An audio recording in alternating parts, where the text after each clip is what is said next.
Welcome to Devices Setup, and today we will learn how to test Myq garage door sensor's battery. So if your door sensor's battery is down, then your garage door won't work. So it is recommended to check your door sensor's battery every 6 months. To test it, press and release the test button on your door sensor. You will then see a red LED and hear a beep sound. Next, wait for around 5 seconds and press the test button again.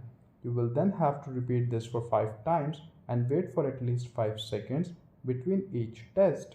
Now, if you don't see a blinking LED or don't hear a beep, then you will have to replace the battery. So using a screwdriver, open the top of the door sensor from bottom, then using a cotton swab, remove the battery, then insert a new battery. Kindly remember to replace battery only with 3-volt CR2450 coin battery. Lastly, if you found the video useful, then please do hit like and subscribe to support my efforts. Thank you.